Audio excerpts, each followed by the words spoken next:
Se los daba y, uy, se los tengo que dar para que se calmen. Pero no me gozaba. A veces no me, créanmelo, a veces mi papá me regañaba, me decía, ¿por qué le diste esa bicicleta que no se merecen?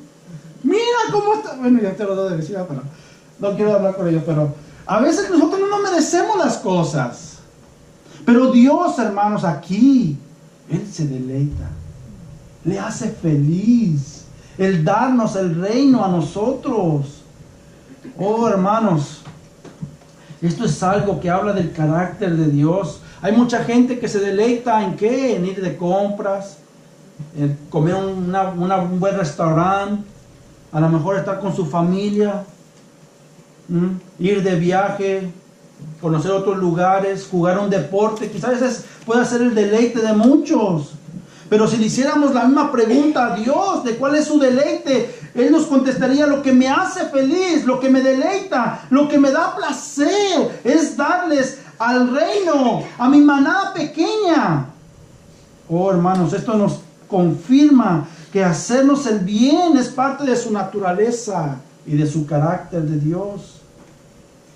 Oh, hermanos, escucha, hermanos, si Dios se deleita darnos libremente todas las gloriosas riquezas de su reino, que son espirituales y eternas, escucha, ¿cuánto más con gusto nos otorgará lo que necesitemos para servirlo en su reino? ¿Cuánto más Él no se va a gozar en darnos las cosas que necesitamos para servirle en su reino? Y miren, hermanos, el Señor sabía que no todos los que estaban escuchando ahí eran salvos. Él sabía eso.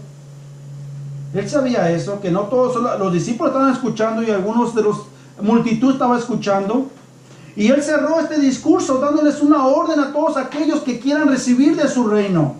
En el versículo 33 dice, les pone esto a la multitud, dice: vended lo que poseéis y dad limosna. Haceos bolsa que no se envejezcan, tesoro en los cielos que no se agote, donde el ladrón no llega ni polilla destruye.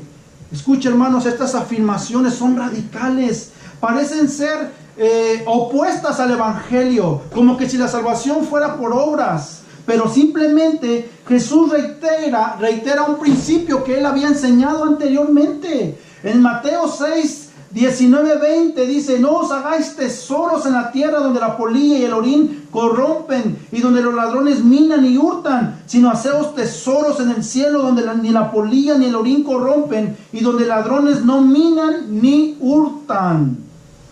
Escucha, hermano, lo que Jesús expresó aquí es lo mismo que le dijo al joven rico que venía con el deseo de seguir a Jesús y de encontrar vida eterna. Pero Jesús le dijo y lo retó en Mateo 19, 21. Si quieres ser perfecto, anda, vende lo que tienes y dalo a los pobres y tendrás tesoro en el cielo. Ven y sígueme. ¿Y sabe lo que hizo el joven?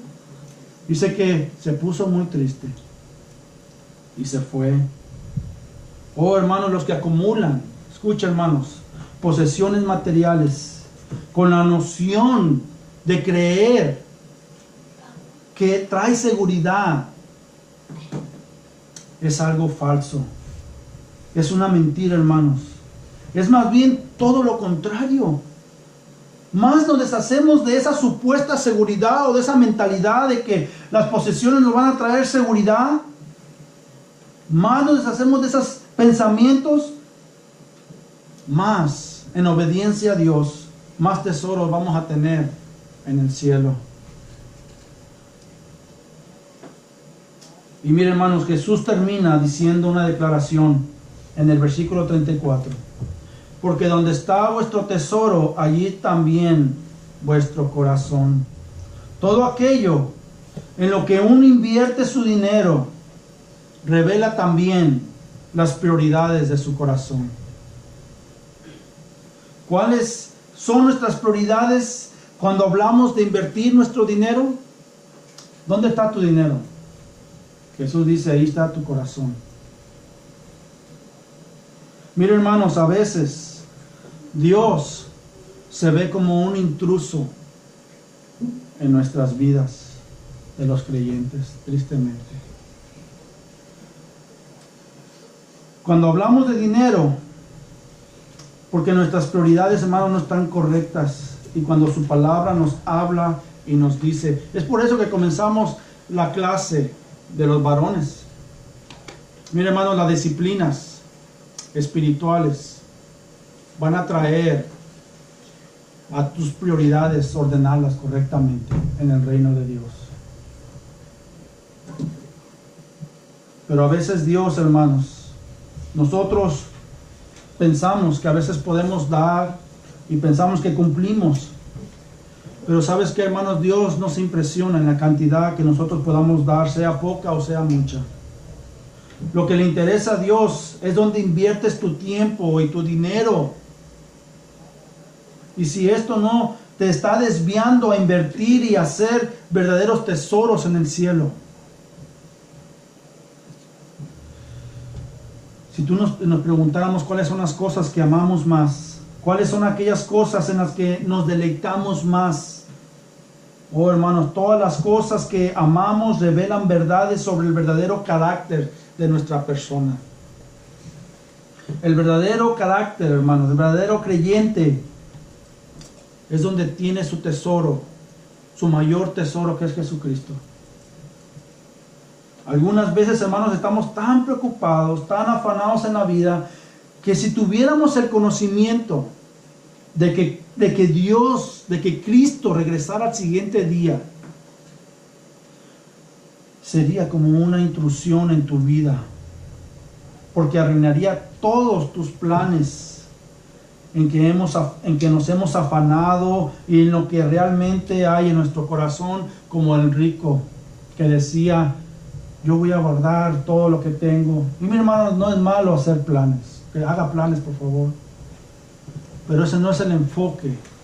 Eso no debe estar tu corazón allí invertido en eso. El hombre rico decía, yo voy a hacer esto, yo voy a hacer el otro. Él nunca pensaba que le iban a venir a pedir su alma esa misma noche. Nunca. Él creyó que iba a vivir, más bien, en sus propias palabras decía que era como mortal. Él decía, voy a darme gusto. Y miren, hermanos, él estaba afanado. Y a veces nosotros tenemos tantos planes, ¿a poco no? Planes de comprar una casa. Yo tengo planes de ver a mis nietos. Tengo planes de ir a Italia un día. Sentarme en una calle ahí, un cafecito. Todos tenemos planes. Oscar tiene sus planes de ir a Guatemala. Allá servirle al Señor tiempo completo.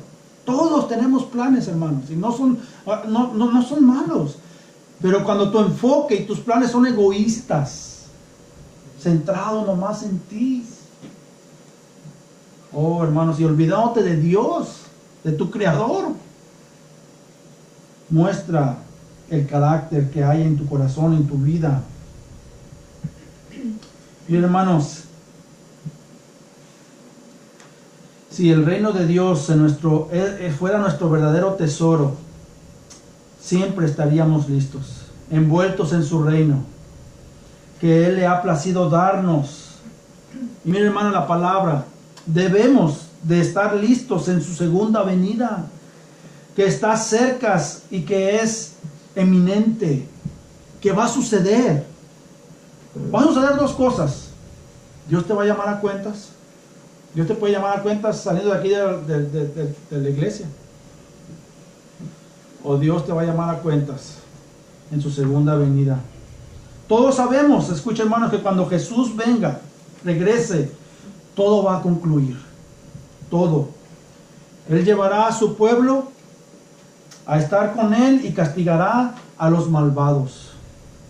Es por eso, hermanos, que en los siguientes versículos Jesús exhorta a sus discípulos y a la multitud a estar listos, dándoles una anticipación de su segunda venida, y les dijo 4 historias semejantes a la vida cotidiana, como la vestidura, como la vestimenta, lámparas, siervos y ladrones. Recuerda el contexto de donde venimos. esta gente, mucha gente piensa que es eterna, piensa que está aquí y se olvida de Dios completamente. El afán egoísta nos hace que nos olvidemos de que somos mortales y también de que va a venir por segunda vez Jesucristo, de que somos peregrinos, de que somos pasajeros. Nos anclamos aquí en la tierra, hermanos, como que si aquí nos vamos a quedar toda la vida.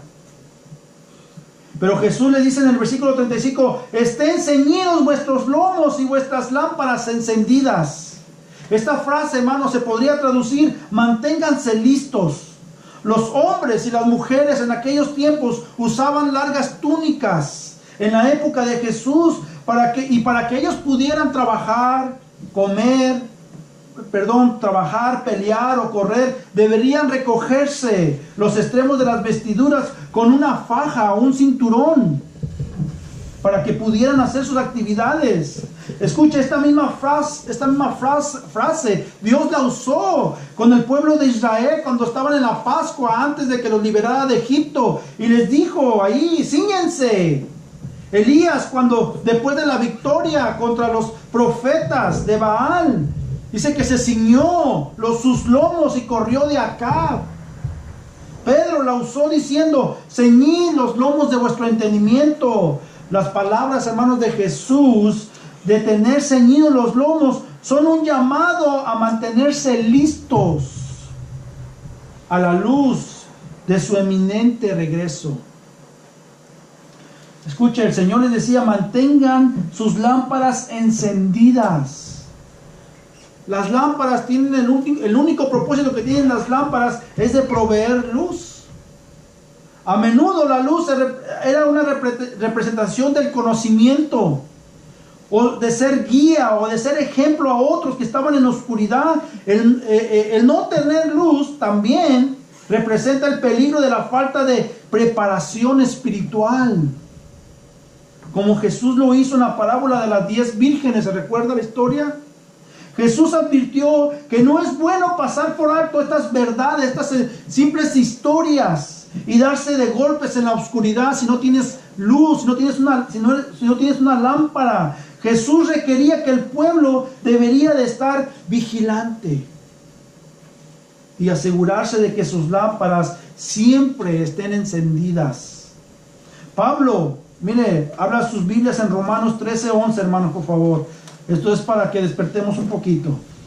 Romanos 13, 11 al 14. Fíjese lo que dice ahí Pablo. Romanos 13, 11 y 14. Pablo repitió estas mismas advertencias. Dice, y esto, conociendo el tiempo, que es ya hora de levantarnos del sueño, porque ahora está más cerca de nosotros nuestra salvación que cuando creímos. La noche está avanzada y se acerca el día. Desechemos pues las obras de las tinieblas y vistámonos las armas de la luz. Andemos como de día, honestamente, no en glotonerías y borracheras, no en lujurias y lascivias, no en contiendas y envidia, sino vestidos del Señor Jesucristo, y no proveáis para los deseos de la carne. Es todo lo contrario, hermanos, de tener luz a no tener luz. Y Pablo les exhortaba aquí a que tenían que vivir como hijos de Dios, que deberían de mantenerse alerta, teniendo sus lámparas siempre encendidas y no estar perdidos en la oscuridad espiritual. Y miren, hermanos, Lucas 12, siga ahí conmigo por favor, vaya a Lucas 12, 36 a 38, dice, y vosotros sed semejantes a hombres que guardan a que su Señor regrese de las bodas, para que cuando llegue y llame, les abra enseguida. Bienaventurados aquellos siervos a los cuales su Señor, cuando venga, halle velando. De cierto os digo que se ceñirá y hará que se sienten a la mesa y vendrá a servirles. Y aunque venga la segunda vigilia y aunque venga la tercera vigilia, si los hallare así, bienaventurados son aquellos siervos. Miren, hermanos, las bodas en aquellos tiempos no tenían un tiempo específico para comenzar, ni tenían un tiempo específico para terminar. Se llamaban a los invitados cuando ya todo estaba listo. Y a veces las bodas duraban hasta 7 días. 7 días. Dependiendo de cuántas personas había y hasta cuánto duraba la comida. Y a veces hasta el vino. ¿Verdad? Todo dependía de esto. Pero ellos no sabían cuándo iba a comenzar una boda. Porque hasta que estuviera todo preparado, entonces comenzaba una boda. Y no sabían los siervos. Escuchen este pasaje, los que están vigilantes a que su Señor regrese de las bodas, no sabían el momento exacto de su llegada. Por tanto, deberían de estar en constante vigilancia, en una vigilia, para que cuando llegue el Señor a la casa, ellos puedan abrir la puerta enseguida. Los siervos eran responsables de esperar a su Señor y recibirlo con antorchas encendidas. Oiga, hermanos, y aquel siervo que vigilante, dice, aquel siervo que era vigilante de su Señor, lo llamaba bienaventurado, dichoso. Y no solo eso, escucha, hermanos, increíblemente, el Señor de estos siervos, para demostrar su complacencia a ellos, por haberles estado vigilante y por haber estado esperando a Él, por haberlos encontrado listos también a ellos y dispuestos, Jesús afirma que este Señor, este amo de estos siervos, dice que se ciñirá, o sea, se va a poner en forma y hará que sus siervos se sienten a la mesa y vendrá a Él a servirles. En el mundo real eso no va a suceder. Que su Señor venga y le diga, oye, miren, ahora yo vengo cansado y ahora te voy a... Siéntate porque me estuviste esperando. Ese era el trabajo. Ese era el trabajo de Él y estaba haciendo lo correcto, lo suficiente, lo normal. No era nada del otro mundo. Pero en el mundo real, ningún señor, ningún amo de un esclavo se iba a ceñirse y decir, siéntate en la mesa, te voy a servir. ¿Verdad que no? Pero miren, hermanos, este Señor, quien representa a nuestro Señor Jesucristo, que viene con poder y gloria, quien es dueño de todo, mucho más que cualquier otro hombre que tenga poder. Jesús, siendo el Mesías, el Hijo de Dios, estando aún con sus discípulos, ¿se recuerda? Les lavó sus pies. Oh, hermanos, pero cuando Él venga, imagínense lo que va a hacer. Dice que se sentarán en las bodas del Cordero y serán servidos. Oh, hermanos, Jesús les dice, siempre estén listos, no importa cuándo venga el Señor, ya sea si es la segunda vigilia, que son las 9 de la noche, o la tercera vigilia, que viene siendo las 3 de la mañana, sus siervos deberían de estar diligentes y serían bienaventurados si estaban así. Y escuchen, hermanos, esta última analogía, la imagen no es del amo o Señor que regresa, sino de un ladrón que les puede robar la casa. Y Jesús les advierte en el versículo 39, ahí dice, pero saber esto, que si supiese el padre de familia a qué hora el ladrón había de venir, velaría ciertamente y no dejaría minar su casa. Miren, hermanos, en aquellos tiempos los ladrones se subían por las tejas, se subían por las paredes. Y dice Jesús, si el padre supiera cuándo va a venir el ladrón, de seguro lo esperaría. De seguro lo esperaría. Yo lo esperaría con un palo o algo. Oh, hermanos, de seguro este padre estaría alerto para impedírselo o frustrar el intento del robo. Escuchen, hermanos, todas estas historias tienen el elemento sorpresa, tanto como la llegada del ladrón, como la inesperada regreso del Señor. Pero el día del Señor vendrá como un ladrón en la noche, dice 2 de Pedro 3:10. Jesús advirtió a la iglesia de Sardis, fíjese, Apocalipsis 3:3 dice, acuérdate pues de lo que has recibido y oído y guárdalo y arrepiéntete, pues si no velas, vendré sobre ti como ladrón y no sabrás a qué hora vendré sobre ti. Escucha, y por último, hermanos, Jesús les exhorta, resumiendo las 4 analogías de la siguiente manera. En el versículo 40 dice: vosotros pues también estad preparados, le dijo a sus discípulos, porque la hora que no penséis el Hijo del Hombre vendrá. Nuevamente, hermanos, abra sus Biblias en Primera de Tesalonicenses 5. Abra sus Biblias, Primera de Tesalonicenses 5, de 4 a 7. Fíjese lo que dice Pablo a la iglesia de Tesalonicenses. Dice: mas vosotros, hermanos, no estáis en tinieblas, para que aquel día os sorprenda como ladrón, porque todos vosotros sois hijos de luz e hijos de día. No somos de la noche ni de las tinieblas, por tanto, no durmamos como los demás, sino velemos y seamos sobrios, pues los que duermen de noche duermen, y los que se embriagan de noche se embriagan. Oh, hermanos, si nosotros nos preguntáramos, ¿cuántos de aquí deseamos la segunda venida del Señor? ¿Cuántos de aquí tú dices: yo quiero que mañana venga el Señor si es posible? O yo quiero que hoy venga el Señor si es posible. ¿Estarías listo, hermano? ¿Deseas eso en tu corazón? Déjame decirte eso, que si no lo deseas, ¿dónde está tu corazón? ¿Dónde está tu corazón? ¿Cuántos de nosotros nos levantamos hoy en día, hermanos, pensando, meditando, de que hay la gran posibilidad de que Jesucristo puede venir hoy? ¿Te levantaste pensando en eso? ¿O te levantaste pensando cómo ibas a hacer los frijoles? Primeramente, ¿qué vas a hacer durante el día? ¿Cuántos biles voy a pagar? O nos preguntamos: ¿el Señor puede venir hoy? ¿Estoy listo? ¿Estoy vigilante? Ese es el vigilante, hermano. Uno que duerme no se pregunta esas preguntas. No desea, porque está afanado. Está hundido en el materialismo. Tiene planes. Yo ya dije anteriormente acerca de los planes. Escuchen, hermanos. Mateo 24, 36, 39 dice: pero el día y la hora nadie sabe, ni aun los ángeles de los cielos, sino solo mi Padre.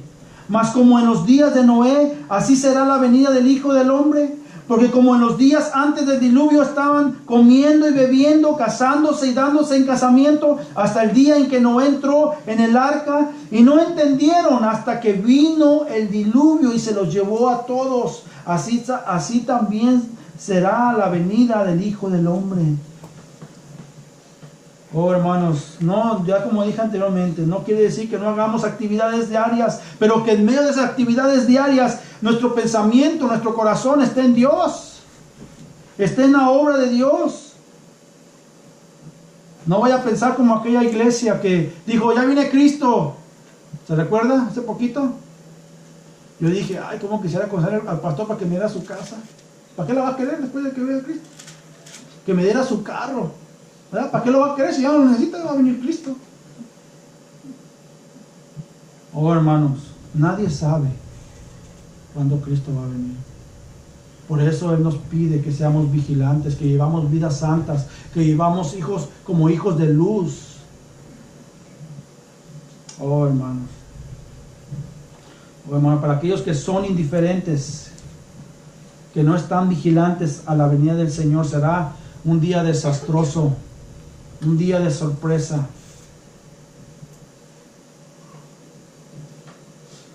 Muchos tienen por tardanza la venida del Señor, como vamos a ver la siguiente semana. Algunos ni siquiera creen que Jesús va a venir en su segunda venida. Oh, hermanos, el hombre rico que pensaba egoístamente en sus riquezas y que Dios lo llamó a cuenta siendo un pobre para con Dios. Y de igual manera, hermanos, aquellos que se preocupan por las cosas materiales, que no buscan el reino de Dios, que no confían en su Padre, son vigilantes dormidos que no están preparados. Son necios e insensatos, imprudentes. Y cuando venga el Señor los encontrará sin su lámpara encendida y en oscuridad. Serán unos pobres mendigos delante de Dios. Mira, hermanos, para nosotros que hemos creído en Jesucristo, dice Pablo que no será una sorpresa. Dice que sus hijos estarán listos. Porque sabes que al final de cuentas es Dios el que nos preserva nuestra salvación por su misericordia y por su gracia. Es Dios el que pone en nosotros el deseo, el anhelo, el querer de buscarle a Él. Asegúrate, hermano, de que eres salvo. Asegúrate de que tienes a Cristo. Asegúrate. Porque si tu vida demuestra otras actitudes, estás diciendo otras cosas, a mí es peligroso.